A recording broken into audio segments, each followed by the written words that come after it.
My name's Ed Piskor. I'm Jim Rugg. And I'm Tom Scholey. Dame to Kill For is the name of the game in today's episode. But first, Jimmy, what do you have? I have patreon.com/Jim Rugg.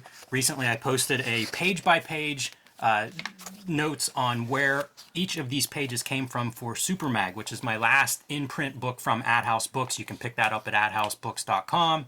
And you can join me on patreon.com to see more of this kind of stuff. How I make comics, lots of original art, behind the scenes, process posts, scripts, layouts, all that good stuff at patreon.com/Jim Rugg. Tom, what do you have? It's Jack Kirby, The Epic Life of the King of Comics. It's the story of Jack Kirby's life told in his own art form, in the comic book art form. I also did a comic called Fantastic Four Grand Design.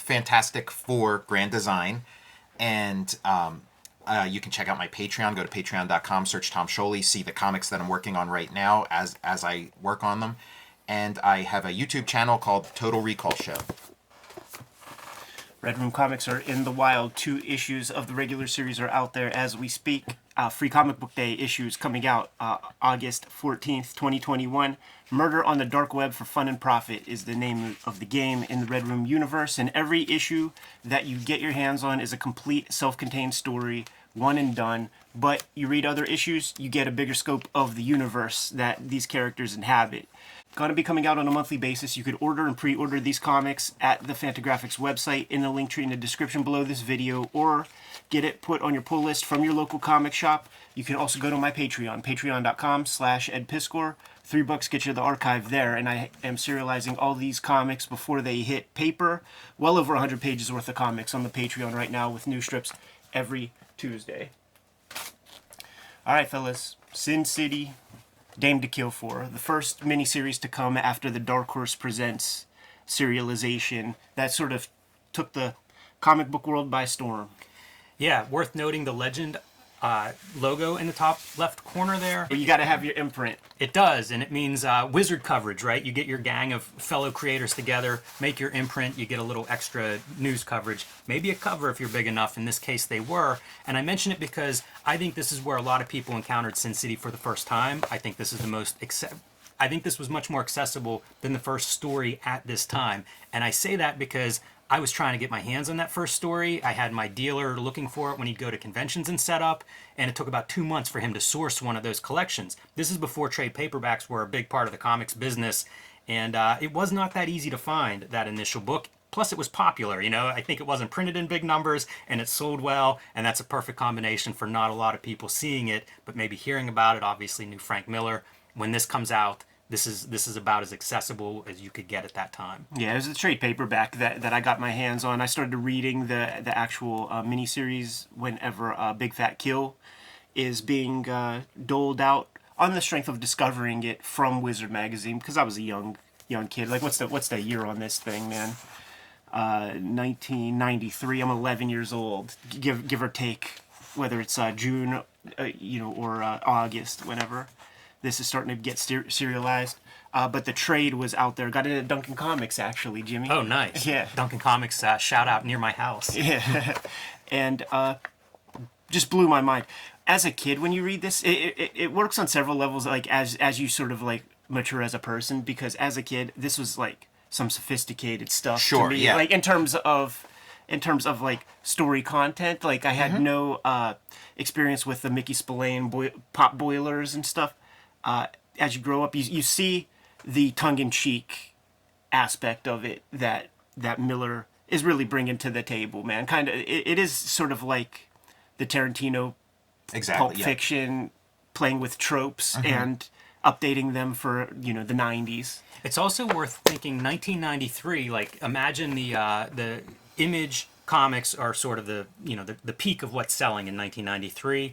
And computer coloring. Yeah. They're almost the opposite of what you flip through the couple of pages that we saw there. In a lot of ways, this is the antithesis of the popular comics of the day. And dude, in a lot of ways, now that you mention that, because we're going to look at some ugly lines, like it's not slick Scott Williams inking, and, it's not Danny Meeke or any of those other people that were trying to approximate that very kind of like corporate, rigid, clean style of drawing that was popular with those Image comics. I'd extend that to to the lettering as well. It's not Tom Warzakowski on the lettering here, which had a huge impact on me as a kid trying to figure out how to make comics, where it's like, okay, this guy who I liked as Daredevil, I liked the comics that I read of his, and now he's lettering them himself. They're in black and white. I could do this. Yes. And the lettering has that quality of, it's raw too, like the line work you're talking about. That speaks to somebody whose lettering is definitely raw at the time. It's like, well, maybe I could do this. Yeah, it really, when you are trying to learn lettering, they want you to use those B nibs, those C nibs, those flat joints, and freaking good luck getting just the perfect amount of ink coverage so that you don't have like a fat C and a skinny N or something like this, man. He made the argument for using a rapidograph to letter, which would have gotten me D's and E's, man, on every assignment at the Kubert school, but seeing this was sort of important for my own growth as a letterer.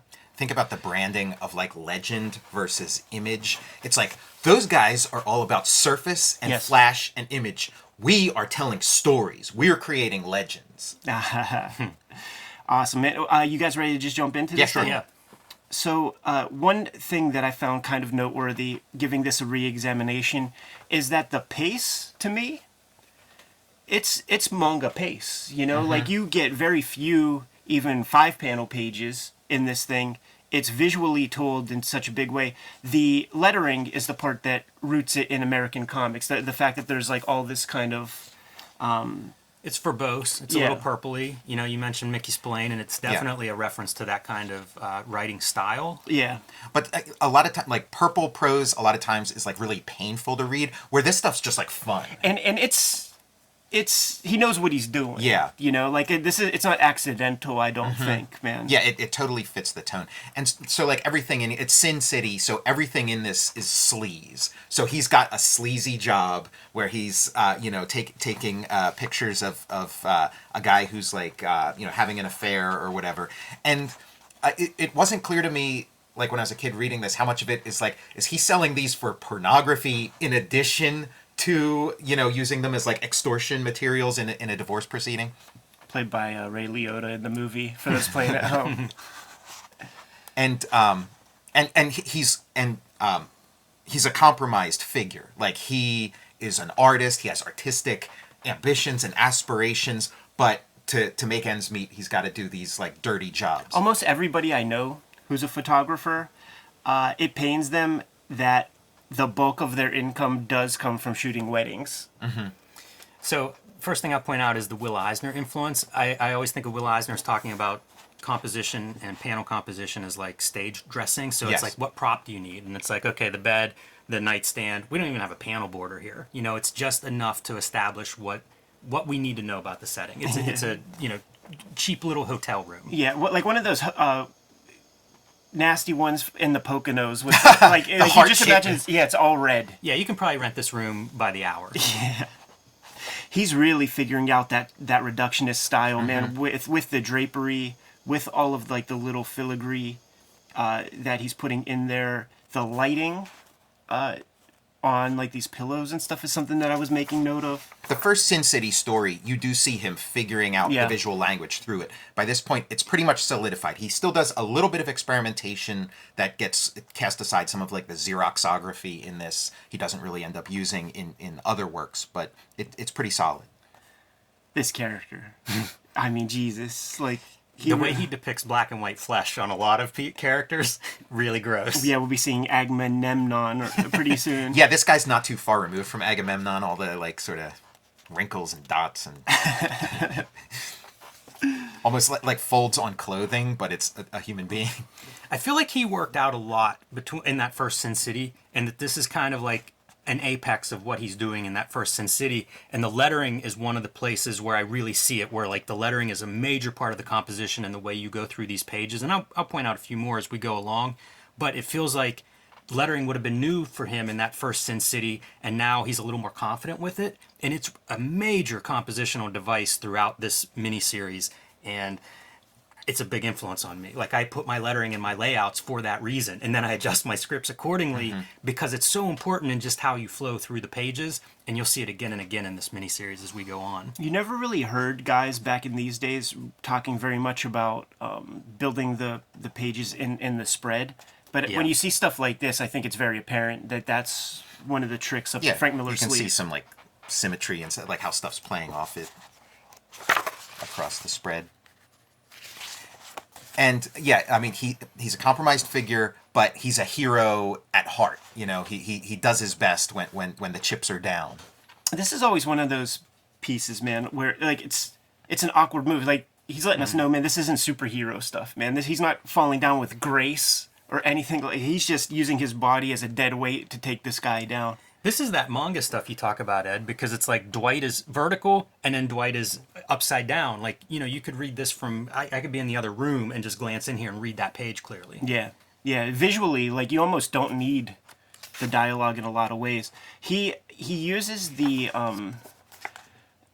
kind of exposition pieces, the inner monologue really helps color the landscape. You know, one of the big mistakes that you see with a lot of comics is the show and tell.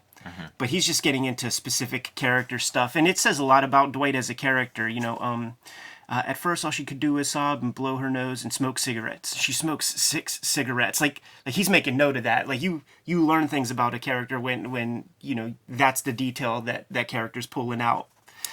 Love his lettering effects. And again, there'll be a few varieties of how he uses them, but often they're integrated perfectly with the compositions. And again, this is why you letter it yourself if you're a cartoonist, because you can work that in. You can really kind of make that a part of the image. Some of my favorite pieces to Sin City when I first read it was the kind of like world building aspect that was built in a very clean way that didn't require you to have that great knowledge of everything else. You know, I mean, essentially that's what I'm trying to do in my current work right now.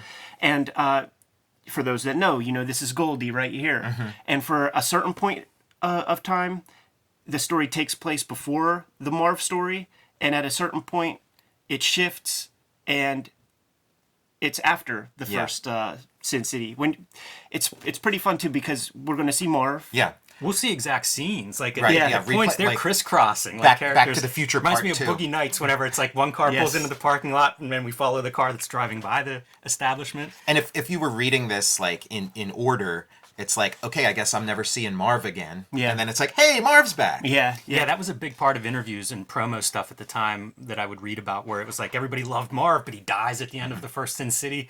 But we wanted more Marv, and it's like, how do we get more Marv? You have these stories that are overlapping in time. Because this is Cartoonist Kayfabe and we pull out crazy minutia every now and then, there is a print from the early 80s that Frank Miller drew that's kind of this composition in a way, this heavy with like a kind of hooker underneath a big street light. And if you find the color version of that print poster, colored by Kim Deitch. Wow. Yeah.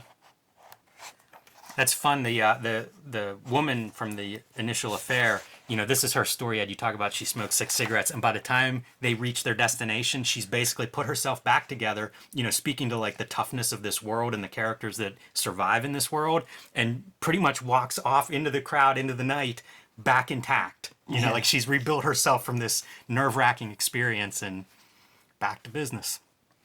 Amazing cars.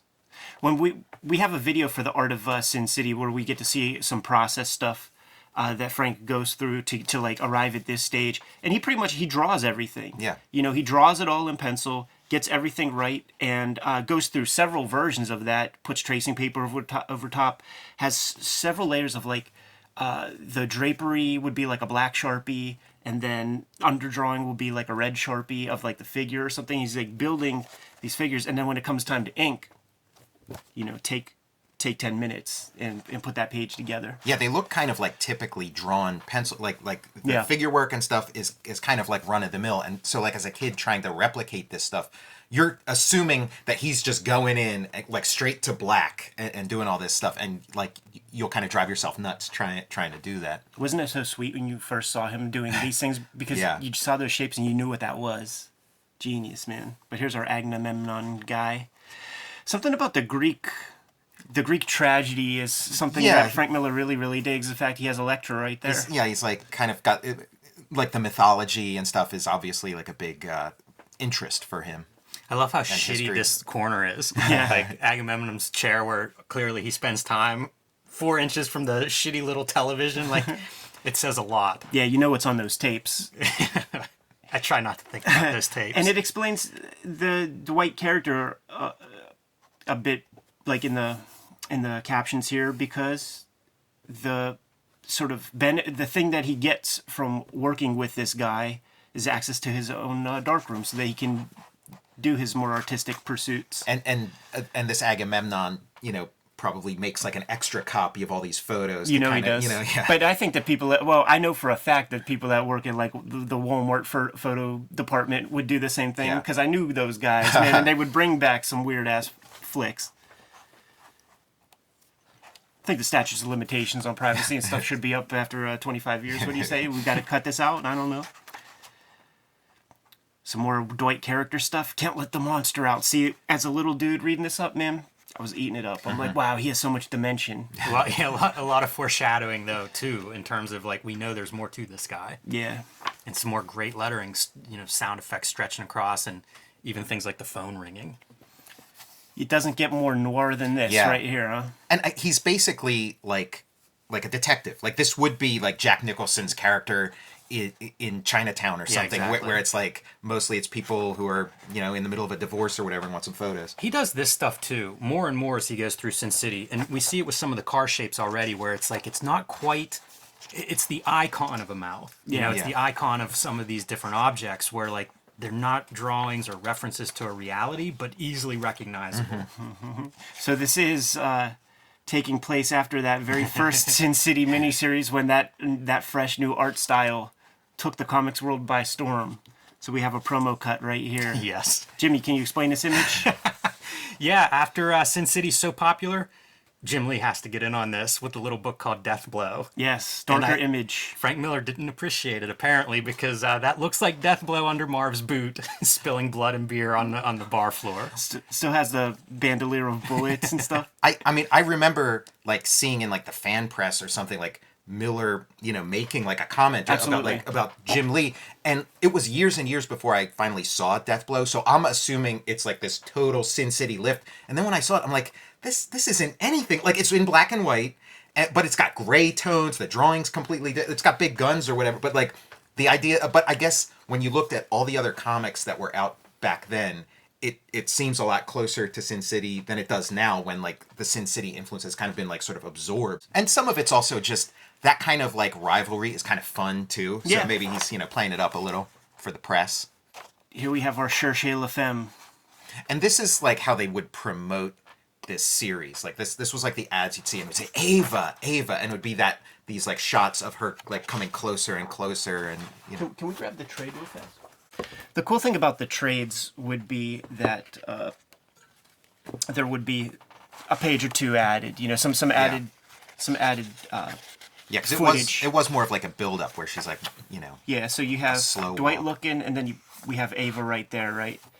But in the trade, we have Dwight looking. We have just an extra beat, just an extra beat, and even afterward. Oh yeah, it's and a even reaction. closer. Yeah, So you know what? I think we're going to use a trade. right. Yeah. We don't want to miss any content. Yeah. Yeah, because this scene is kind of like a showstopper. It is, yeah. Like I totally made note, because what I was going to say was it's the sort of manga pace of just like letting a moment draw out. That when you have to, for pamphlet comics, you have to have something that's divisible by 8. Maybe you can't have all the beats that you want in there, but you can do that in the big book. Yeah, maybe Jimmy, if you keep going through the issues, and we could point some things out.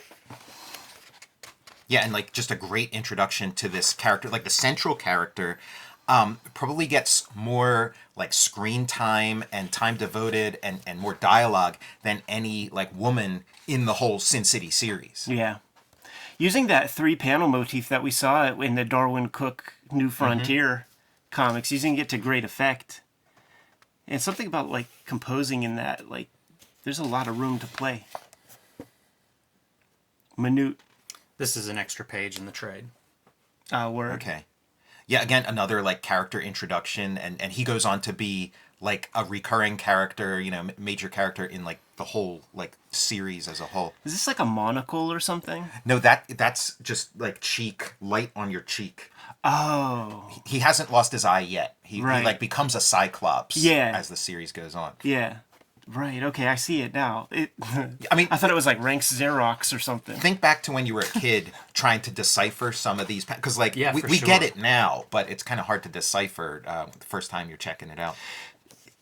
His approach to lighting, like these are like stocky, menacing giant figures. And then this is the stuff I love, where it's like, all right, so Marv's now sticking his nose in, like, hey, Dwight, do you have a problem with this clown? You want me to get involved? And it's like, we've got a hoss fight. We're starting to set up. It's an angle. When Marv shows up, that's an angle. Yeah, because who doesn't want to see the unstoppable force versus the immovable object? Okay, so this is another one that's exclusive to the trade. And again, great choices. And I mean, we all do this in our own work. Like, we're not done just because we finished like the issues. When it comes time to make the trade, if there's something that needs to be added, taken away, changed, like we're willing to do that in our work. So this is the last page of issue number 1. It's a full 32 pages of comics. If you bought that first issue, it was like, you know, you got as much Sin City comics as you could in a 32-page comic book. No room for like a text piece or any, like, yeah, you're getting all content. Yeah, hit the ground running. And of course, the left page there, your cover. So Yes. different page, but still part of the series. Time for Dwight. His curiosity has been stoked. He's got to see what's up with his old lady Ava, man. And it still is building this slow build towards the monster that lives inside of Dwight, where he wakes up smoking a cigarette. What's he doing? He can't smoke cigarettes. He gave this up. But it's that hint, you know, like there are cracks forming in the dam. Look at that bedroom too, man. That's the Eddie P bedroom, man. where there is nothing but the functional materials. Well, I mean, I always do kind of wonder, like, how much of this is a commentary on comics and the comics life, the kind of like cutthroat dealings that you have and how you have to keep it like lean and mean, you know? It's not far removed from Wally Wood's room Oh, there yeah. towards the end. Yeah. You just need the typewriter, man. Let him bang away. I didn't have time to do like any kind of like research into mythology or whatever, but I'm assuming like is she supposed to be like Aphrodite? Maybe like there was like the Diana It's a good call, Tom, because they even refer to her later as goddess. Yeah, and you know, yeah, like we are working in sort of like this is retro mode. Like this is like the kind of stuff that would have been on TV when Miller was a little kid. Yeah. You know. Yeah. So this is where his like imagination takes him. This is where his dreams are. I really like the one page back, the diving into the pool and coming up. Amazing. That's His a really his fun water drawing. stuff is always amazing. There are moments where this kind of black and white style, like he seems to just hit it right. You know, it just makes sense. And again, like with the whole like mythology thing, you know, there's the sirens, mermaids. Like she's somebody who like lures you to your death. So like, and he talks about water, like oh, it's like she lives in the water. So like that, you know. And you think of Eisner, the story Lorelei in The Spirit, where it was like similar motifs. As one could have imagined, Minute is going to become awares of this intruder.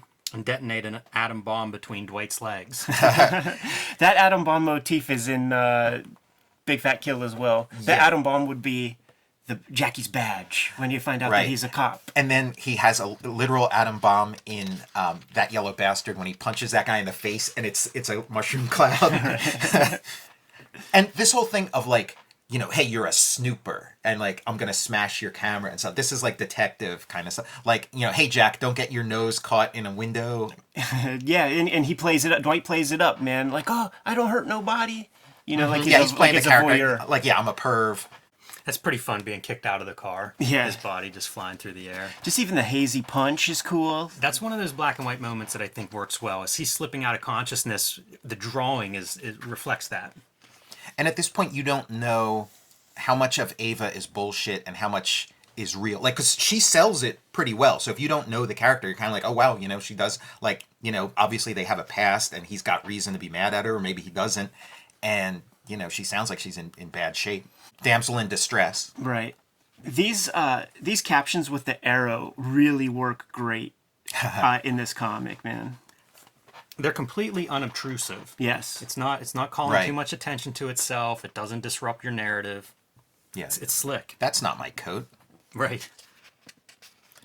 I guess, they didn't end up using that in any of the movies, have like an arrow show up. I just listened to, you go on YouTube, it may or may not still be there. There is a director's commentary track with Robert Rodriguez and Frank Miller. And I would listen to that this past week. It was really pretty great. Yeah, I've been checking out like the second Sin City, and it's cool Thing to to Kill see. For. Yeah, it's cool to see the concept evolve because he introduces new elements that weren't in any. Like Could the have been a card- comic. Yeah, exactly. Yeah, Could have been a comic. The It's the card Nancy chart. story. Yeah, Yeah. yeah, and like I do wonder, like, because he always talked about like this being a lifelong body of work, like he's gonna keep doing Sin City forever or whatever. And I always wondered if there is going to be a Sin City story, or if there was going to be a Sin City story where everybody wakes up in sort of like a Ronin kind of thing, and you find out this is like a shared hallucination or something. Great body language of two characters where Dwight won't even look at her. Yeah. He's trying to get her out of his life, back turned because he knows he can't trust himself. Yeah, man. This is some of the storytelling that I'm impressed by, where he's doing like 2 panels per page, and yet there's still a good bit packed into these. Absolutely. We're seeing the beast coming out of Dwight. He's referencing Ant-Man and the Wasp. And then, yeah, that bed is all tore up. Got some action. Yeah. I feel like all of these, like the noir kind of shades that's so common in noir, it's almost prison bars in some of these scenes. As Dwight's being sucked out into under Ava's control again. And Dwight is completely a prisoner. Yeah. That spare little cell. How about the lighting on this one right there, dude? Like, Steranko's not far from Right. his aesthetic here. Yeah, I mean that would be the closest reference to this would be like a couple of pieces Steranko did, and then even like that what was it called? Red Tide. Red Tide. There would be the sort of thing like Miller occasionally does it, where like the image is separated from the text. So that Again with the Great 2 fight panels scene. per page. And Dwight just doesn't have a shot against Minute. Yeah, they really do kind of set him up as like unstoppable. Great lettering too, to reflect like he is getting the short end of this. Yeah, and it's a classic like monster heel build. Yeah. Like Minute is unbeatable. This is also the Dwight monster dialogue bubble. I'm sure we have some added beats here. These are extra pages Yeah. that are not in the comic book, both of them. And again, like probably didn't take Miller too long to like add those pages. They're pretty, but they add to the whole experience in a so. substantial way.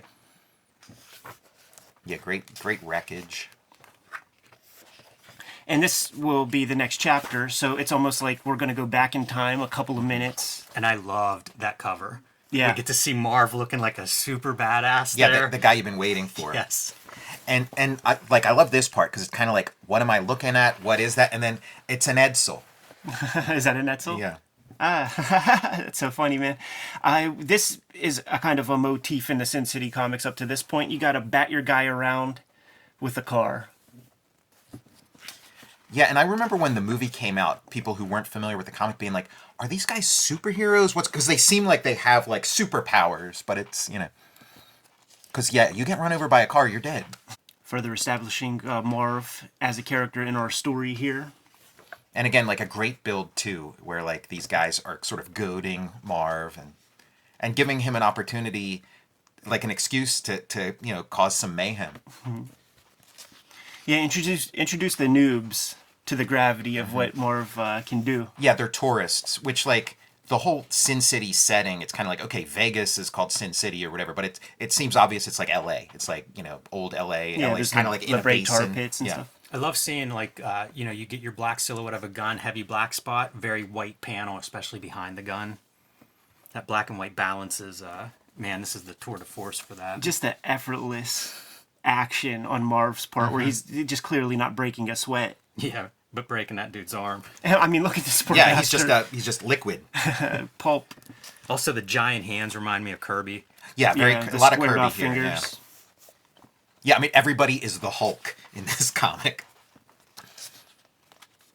This is one of those interesting bits. Yeah, like and the choice of handling all the character stuff just in captions and not having storytelling pieces. This is a new page. And I think around here, Dwight starts talking about how Marv was born in the wrong time. And Miller had talked about Sin City as being kind of like Conan, but with like trench coats or whatever. And so he talks about Marv kind of being born in the wrong era. Yeah. And it sounds like the Conan movie or something where it's like they would have brought him women and gold and food at his and given him a battle axe, you know.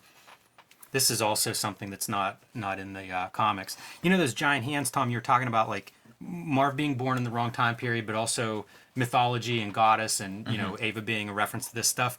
Those giant hands remind me a lot of like late Renaissance art, where like hands are is it mannerism? I'm trying to think of what that period is at gesture the end. and But those hands are always exaggerated. If you look at like Michelangelo or something, it comes through in that time period. Yeah, and that's like sort of the classical motif that like people would link, you know, Kirby to if you were trying to put him in that like larger context. This is the moment where we turn it into a buddy movie. Yeah, it's fun, yeah. And Marv's a guy you want on your side. And so after like all the buildup of Manute being sort of like unstoppable, you're kind of wondering what's going to happen when the immovable object meets the unstoppable force. That's a really good face on Marv. Very scary. Marv is such a terrifying concept of a character. Look at him just like pulping this guy, man. Yeah, I think even as a friend, like you wouldn't want to be too close to him. These textures on his hands, like... Yeah, and that's like... This is a new page. That's how Dwight describes him. He's like, you know, Marv's a dangerous guy, but like he's useful. Also new. Look at the physics of just the spatter. Yeah, the splayed fingers and hands sticking out. It's good stuff. And a nice contrast whenever we get Dwight inside and it's a quiet. Quiet, yeah. And you know, Damian Lord. This whole the interior is great. You hear about like wealthy people never want to see drywall. You know, so right. It's like paneling everywhere. And at this point, you don't know what his story is either. Like you think likely he is sort of the evil mastermind, and Dwight's going to rescue Ava from him, and just using books as like a prop for like an explosion and just books flying everywhere. Really great. You know what's weird? Yokoyama's first book that I ever saw, New Engineering, there's a big library book fight with swords and stuff, and it's so similar to these two panels. It's just completely unrelated, but very weird, because how often do you see books flying through a comic book? Right. Yeah, and in sort of a published book medium, you know, this kind of stuff plays really well. New page. Yeah, it's really informative seeing like what he does, and it gives it like room to breathe. There's also a thing too where there's like recto verso compositions that he has in the issues, and he uses these splashes to kind of get back on track. So you can get your reveal on the page. It's worth turn. noting because these pages don't always line up with left, and the spreads aren't consistent between the two. So yeah I think there's different reasons. Now here's the Xeroxography I was Yes. talking about, which I think is unique to this work, and it's not in any of the other Sin Cities, where he'll do these zoom ins and zoom outs just by like, you know, photocopying a panel. And that's an old technique that he used in the past for sure. You would see some repeating panels in Dark Knight. Look at Daredevil 191, is it? Yeah. The Bullseye issue. It's almost the same kind of decision making too. These close-ups on eyes and stuff. And probably when he did the Daredevil thing, he'd need like somebody in some other department Yeah. to use some specialized equipment. But at this point, he can go to Kinko's. Yeah, totally. I mean, this is Frank Miller. Like, you Right. probably got a Xerox machine right next Yeah. to the drawing table. I love being able to see the little paste up piece, just that little piece of production. And the big reveal, as we all could expect. In beautiful lettering. Thanks, sucker. This is the end of issue 2, by the way. We don't get this page as part of the issue. That's Wally Wood kind of lettering too, right there. That sheer outfit, man, like that looks like that might take a little bit of sketchbook work to figure something like that out. I misspoke. The end of issue 3, I should say. Yeah. And this is your beginning. So doesn't stop to show us the cover of issue 4. Yeah, unlike keeps the flow. The first 3 issues just keeps going right with the scene. Yeah, because we're still in a scene. Yeah, that sheer outfit he does a lot throughout Sin City. It is very effective. So Yeah. I don't know if he got that somewhere or if he like stumbled onto it and was like, oh yeah. When you start to This is see useful. it, let me look at more Munoz's work. and see if that's in there, because that's the vibe I'm getting. That's very true. I'm getting the Sinner vibe with this stuff. He did say he worked with models during like the Sin City period. So. I think there's no question when you see some of these females being lit. Yeah, he said like the drapery. He said even like the way they wear clothes is like in ways that he wouldn't have thought of just coming to the drawing board cold. Just. I'm glad you mentioned Jose Munoz, Ed. A cartoonist I like a lot, and somebody we'll look at some point. But I don't think you get Sin City without him. Sure. No. Yeah. Yeah, not at all. And part of what Munoz brings to the table is the confidence to have these jagged, kind of ugly lines in the work, man. Like the ricochet bullet.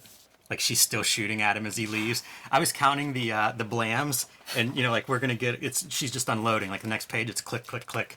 I'm not positive the bullets add up between like issue 3 and 4, but in this sequence there are 6 shots fired. So. And here's some more Xeroxography. And again, it kind of stands out. It's kind of like an effect. Like maybe it gives this thing a little different identity. But Miller does not stick with it.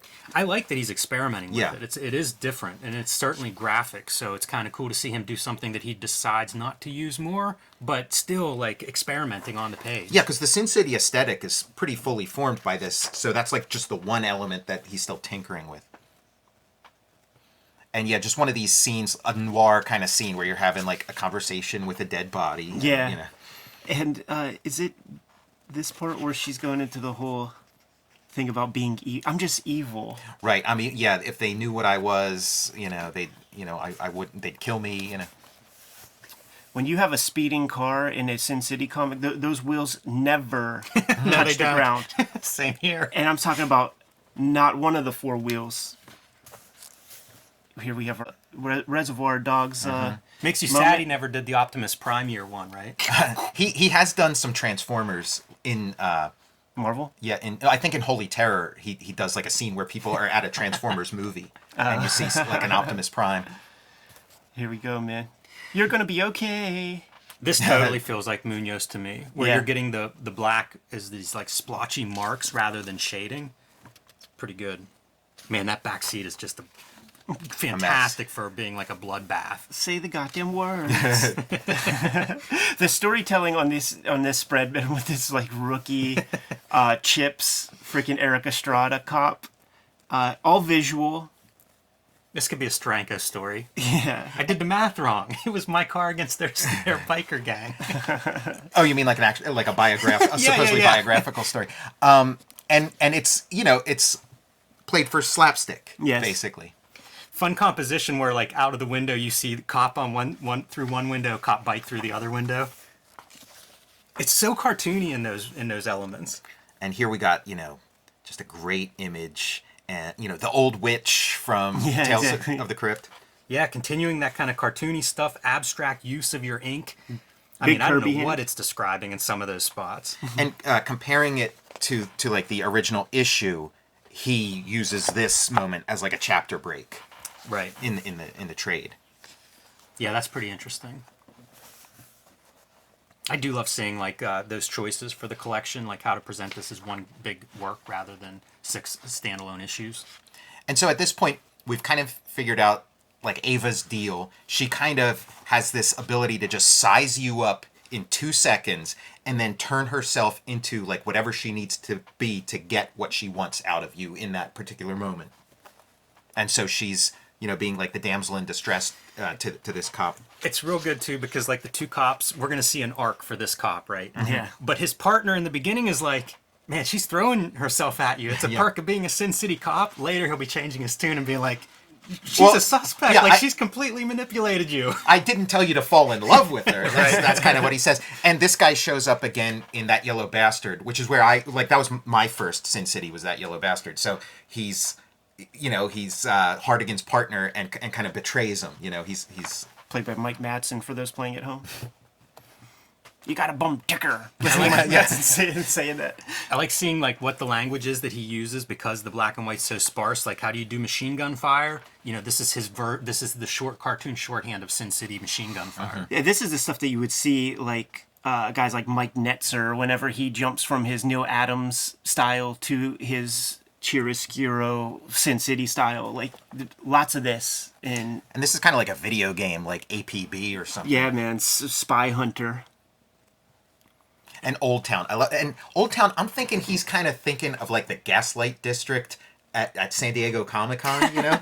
Like, it sounds like kind of a very charming neighborhood aesthetically, but then behind closed doors.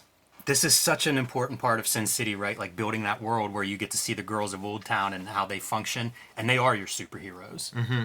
Yeah, definitely like some Wonder Womans in there. They have their own set of laws. They govern themselves, and even the cops aren't able to exert their will. They puff it up in 2 stories, and then when we get to Big Fat Kill, like we gotta sort of betray the truce. Yeah, we see how tenuous that truce is. Some of these figures are just, it's like he didn't pencil at all. Yeah, that's the stuff that's like hard for me to get, like to draw a figure without fully figuring it out. Signal on her hip. Yeah, he puts a lot of sort of comics, like superhero references. There's like Weevil, the kind of Wolverine guy. There's Batman stuff. We saw Elektra earlier. And again, some fun lettering. Marv just having a ball, man. Yeah, mayhem. This is where he's at his best. He loves it, the mayhem. And I love this page. Again, you opened that in the beginning, talking about like what this comic is in 1993, and it could not be more different than Image in a lot of ways, and yet kind of the same, right? Bunch of costume badass, babes. It's totally like the bad girl craze that you would see in all the Image books. He uses this comic as an opportunity to flesh out the Gale character better than he did in that first story, where she was just almost like Carrie Kelly, grown up, like boppy.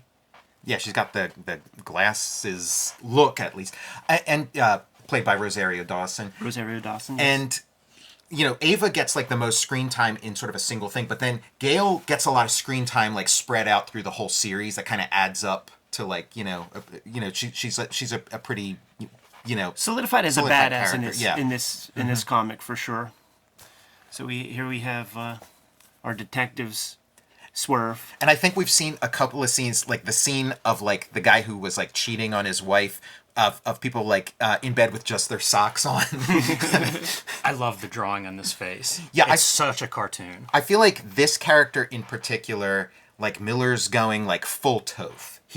I've seen this guy in Alex Toth comics. Played by the guy from Law and Order SVU in the flick. And just a silent moment, man. Just shows up. We know what's going down. And look at that. There's darkness in that face, but also that coquette kind of batting your eyelashes innocence. It feels like real lighting you could pull out of old noir movies. Yeah. And it's feline. This is like a cat's face. Sure, yeah. All right, so that's the end of issue 4, and I need to go back to the issues for a minute because this is the eulogy to Jack Kirby that Frank Miller delivered, at his funeral. And I think that's kind of cool. It's to give you context of Miller, of comics history, and of the time period. This is Jack Kirby passing at this time period. Religion is never too far from Miller's thoughts. Definitely not. This warning is to St. Peter. Watch out, Peter. Jack is on the way. Yeah, I quoted some of this stuff in the Jack Kirby Epic Life of the King of Comics book. Pretty striking image there for your cover. Yeah, man.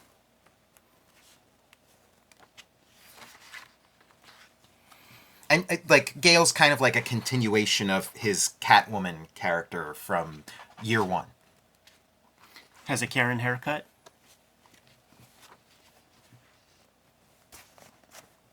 And this is kind of like the Daredevil Born Again kind of.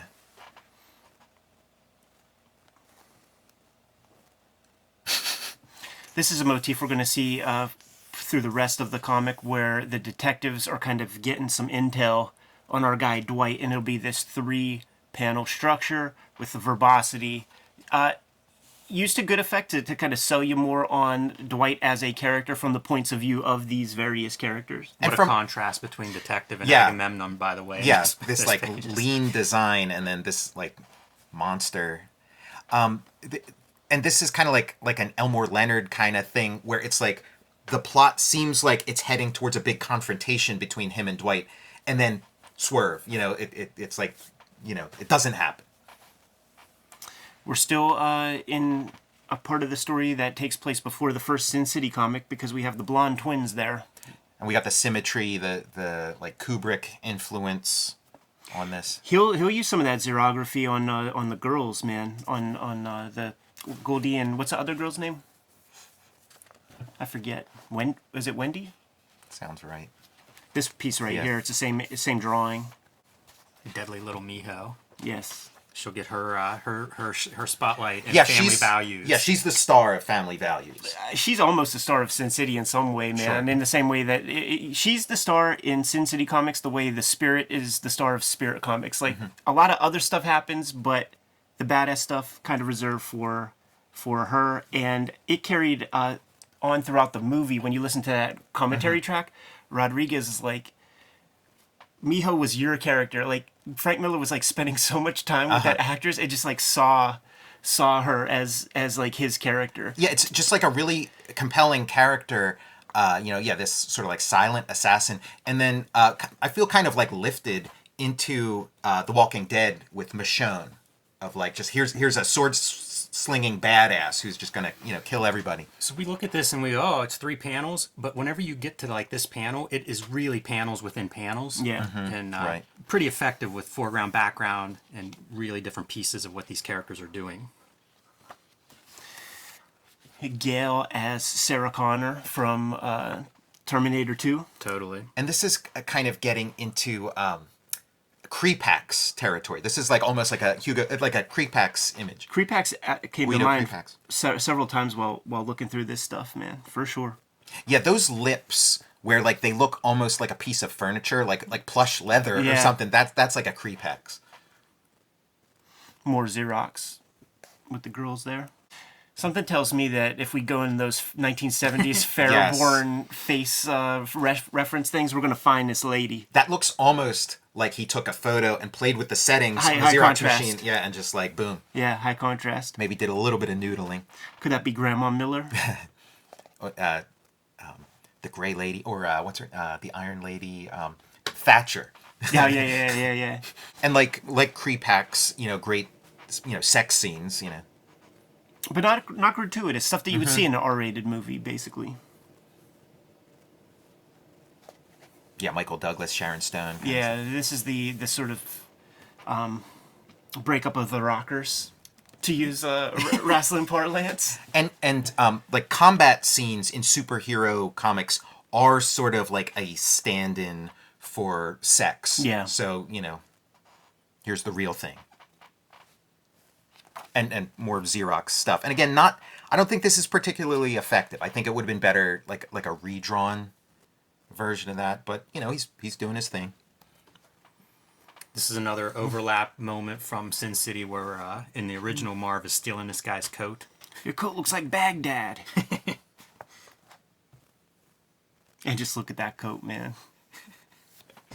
And then Josie, Josie's was an established Miller setting from Daredevil, the bar from Daredevil, and Josie looks like she was formerly Wonder Woman, and she got a little older, and now she opened up a bar. I mean, isn't that like Selena Kyle in Dark Knight Returns? Like Right, she's got yeah. the Wonder Woman outfit, and she's kind of also kind of like Granny Goodness or something. And that maybe like 20 years ago, she was the one dancing on the stage. All right, we got our girl who was established in like issue 1. Dwight, you haven't called me? Like, at least give me a phone call. Yeah, Shelley, I think, Yeah. who shows up in what was it? Not Family Values.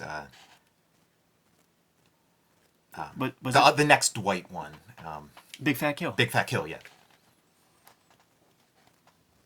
Here's our Weevil character, who was in the first one. Nice opportunity to kind of like, shit on Marvel, be like, fuck you guys. Yeah. And, How about this image? love it. You know what's great? I almost commented a couple pages ago, like we get Marv and his iconic bandaged up face, and it's like, what, playing the hits, like what worked well in that first one, the bandages, let's go full bandage. And this is like a noir thing too. That's like something you'd see in some like old movie from like the 40s or 50s. Dude, it's the man with the getaway face, for cut ahead to Darwin Cook doing Parker adaptations, and it's kind of like Yes, very common that you would have characters do this. I copied this for Snake Eyes in Transformers G.I. Joe. It's very graphic. It looks cool. Just because While we're on the subject. yeah, just because we're here, got to do it. Yeah, I mean, once you see that image, it's like, yeah, that's it. That's the stuff.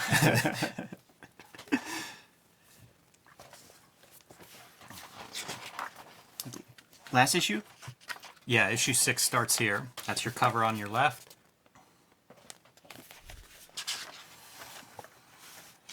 And kind of, with the goddess motif, that whole, that necklace and stuff. Yeah, man. She just Cleopatra. She just leaves these dudes a husk. She got what she wanted. Beat it. But her thing is like, she got that call from Dwight. He's still out there, and she's mad that the detective just isn't going to go out and kill that guy. Take care of business. Yeah, I mean, because she's all sweetness for him, but now he's not delivering what she wants, so she's got to change gears. Yeah.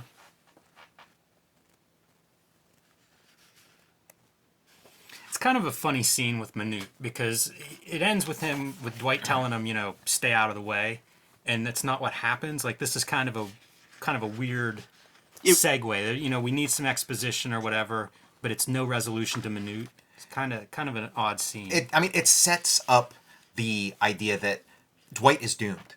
He's not going to come out of this story alive. So then, you got a little surprise. And it also sets up, like, you're still trying to figure out what is the deal between these characters. What's the deal between Ava and Manute? And it's like, it's a little more of like another angle on. And Manute is a character who, like, I feel like if there's another Sin City, like, he's going to be the star of it. Like, he just hasn't gotten his, like, moment to kind of, like, find out what his story is, Man, if he and Marv had formed a tag team, that would have been a tough pair. It's a reverse of when Agamemnon is being questioned by the detective and filling in gaps about Dwight. In a weird way, this is Manute filling in the gaps about Ava. Yeah, there's exposition. And again, in these kind of stories like that, Chekhov's gun and stuff, that's not as important as just keeping the reader off guard, Detective just dispatched his partner. Really good. The black and white, once again, very nice composition there. Just dumps his carcass, blows his own brains out. Another recurring Sin City motif. Down to the composition, right? The exact composition. Alright, now we've seen Ava's charms throughout this comic, man. She turns these guys into puddles.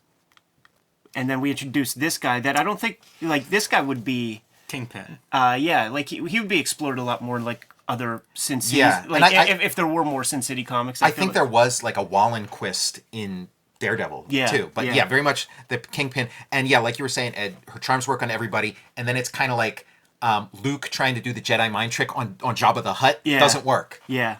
This is that fun stuff too, like when you think in terms of storytelling, because you got this big reveal that's going to happen at the end. As a creative, like, you got to make that decision, like, should I show some cards to the reader here? And Miller does. This is Robert McKee's storytelling, too, where, like, a scene starts with one person in power, and then that power shifts. Or it starts with one value, and then that shifts. And that's what you get here, right? Ava's at the top of her game there. Yeah. She's about to Full now form a goddess union with the biggest crime dude there is, and it doesn't go right. It doesn't go right, and it's sort of like Gale there reveals that, okay, things have gone wrong for Ava. She's no longer in the control she was in 4 panels ago. Wallenquist says, my agent will arrive tomorrow night from Phoenix by train. And you've seen this in movies too, where it's like, the badass is coming to town, he steps off the train, It just turns out that badass has that 7th grade skater haircut, Tony Hawk, Bones Brigade joint that they all had when I was a kid. It looks like he's drawing John Cougar Mellencamp. He also has a 5 head. And this is to throw you off. There's like no resemblance between him and Dwight.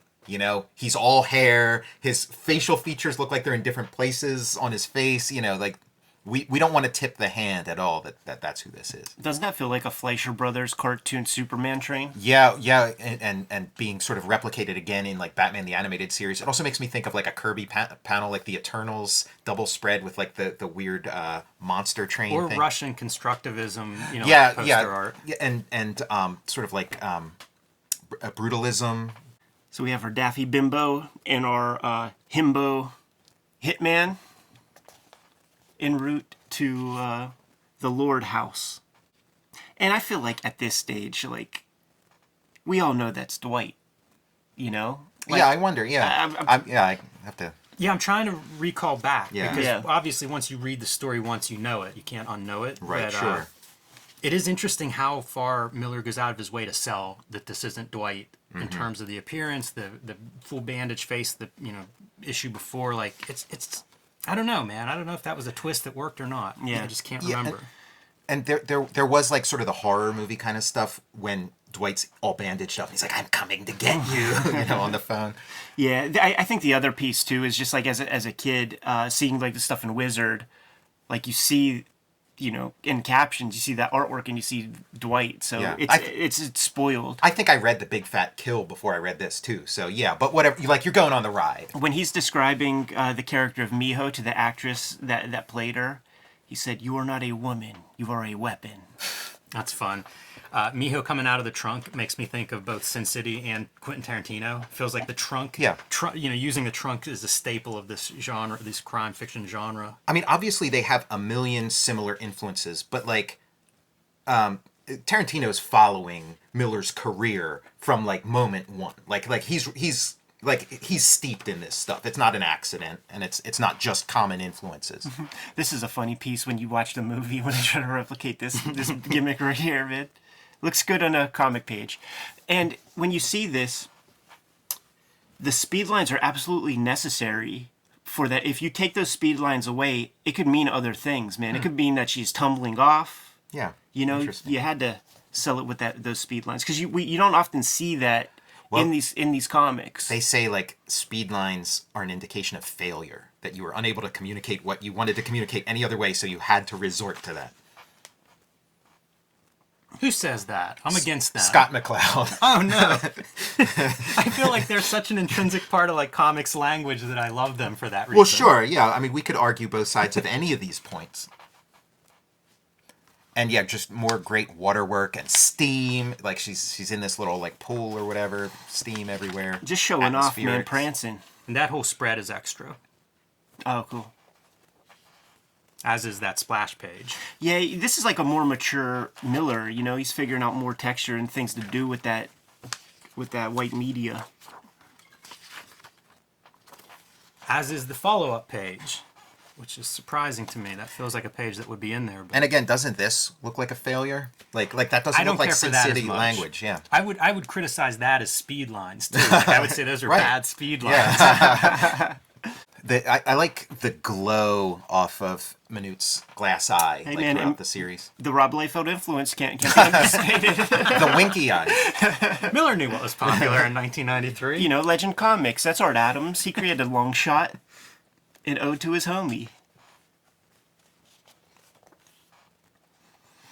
And I choose to read this piece not like it's a gun just hitting under the sleeve, but it's the full-on Travis Bickle. Yeah, that's how I yeah. took it too. Yeah.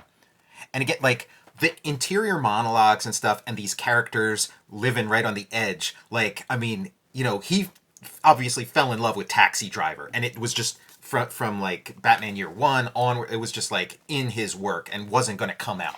And he was in New York in those like Ed Koch times. I'd say he was Travis Bickle. Like he was living the Travis Bickle life. Young guy shows up in that era of New York.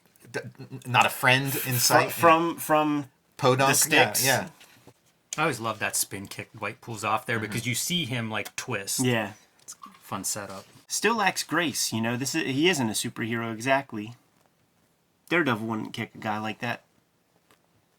The spirit, maybe. Yeah. Spirit fights dirty. Yeah. And again, like the whole reason you have a pool like this is so that like at the end somebody ends up in it. Yeah. If it was a colored film, that would be all red. See Scarface. Kirby Hand. And Ava with a bit of a twist here. We got all our guns. Yeah.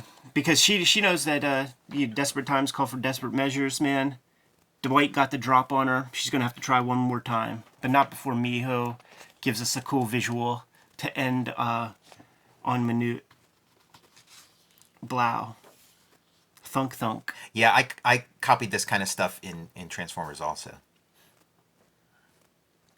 And yet, like, she's given it her last go. And from a story point of view, too, like, you can almost believe this, too. Like you're kind of on the ride, too. You're like, maybe she's right. That sounds kind of plausible. Like, you know, you're getting pulled along and stuff. And at the very least, maybe he's going to fall for it. Maybe Dwight's going to fall. I'm not falling for it, but I think Dwight's hooked. This is the part, man, when you go to the movies and you see this scene. After seeing her pull these moves for 5 times, when the people sitting there, Don't do it. It generates heat. Don't do it. Don't do it. Don't do it, Dwight. She's lying. Don't be a simp. You're a simp. And then he shows off his excellent Texas belt buckle, drawing skills. We don't have a page where it says blam. It's like just straight to kind of the aftermath. It's a good page turn. Use of a page turn is a moment. This is the classic Mickey Spillane kind of ending. Man. Yeah, and like the Maltese Falcon or whatever. It's not like he doesn't shoot her at the end, but it is kind of like that. Let's run off together. And then he's like, no, the cops are coming here for you. And then the biggest question that we all have as readers of Frank Miller comics is, who the fuck is Cyclone? I'm maybe like his. Don't say it. No, I was gonna say I named the dog Indiana or something. You know? Okay. What do you think? That's like a trick he does with his penis or something? No. Nah, man. Just you have a business partner of sorts. Anyhow, there it is, man. Dame to Kill For. One of the classic Frank Miller Sin City comics. When you hear that name Mickey Spillane mentioned in his interviews and stuff, and then you see the body of work that Mickey Spillane put out there, you read that body of work that Mickey Spillane put out there, this is clear that Frank Miller is on that road to create his body of work of pot boiler, hardcore, dope ass, noir, tongue-in-cheek stories. We talked about like the Tarantino thing, and like when I saw Pulp Fiction with my dad, I was like, wow, that was like the most original thing I've ever seen. And my dad said, there isn't one new idea in that thing. So it's kind of like, it was like, where's he getting all this stuff? And then you find the source. It's still an amazing work of synthesis and bringing some other stuff into it. But yeah, it's built on, the shoulders of giants or whatever. This is definitely keeping that Pulp Fiction comparison going. Sin City, I think, loses some of its power because of the amount of influence it had. Like, there were not comics like this at the time in terms of success. Like, this was still the era of black and white comics. Comic shops don't buy those. And, this bucked all those trends. Crime genre. There wasn't a crime genre presence in early 90s comics. This sort of reinvigorated that genre as being viable in American comics. And now there's so many of them that you take it for granted. It's just, you can do a crime comic now. You couldn't do a crime comic in 1991. And Miller's had that effect a couple of times by this point where he's completely changed the playing field. Super fun. Not the last Sin City comic we're going to cover on the Kayfabe channel. I guess it might be worth it just to note that Tarantino does direct a scene in the Sin City movie, so there's that connection. Yeah. Good to go. Yeah. Kayfabers, follow, and subscribe to the YouTube channel. Hit the bell. We'll notify you when new vids are available. Jimmy, what do you got? Patreon.com/JimRugg, where you can download out-of-print zines and mini-comics. I have about a dozen of those available right now. You can see my original art, notes on how I make the comics I make, scripts, layouts, all kinds of stuff on Patreon.com/JimRugg. Check out Jack Kirby, The Epic Life of the King of Comics.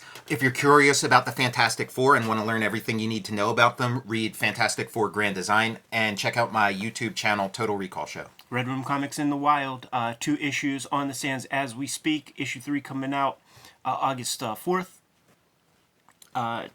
Free Comic Book Day. Red Room issue comes out August 14th.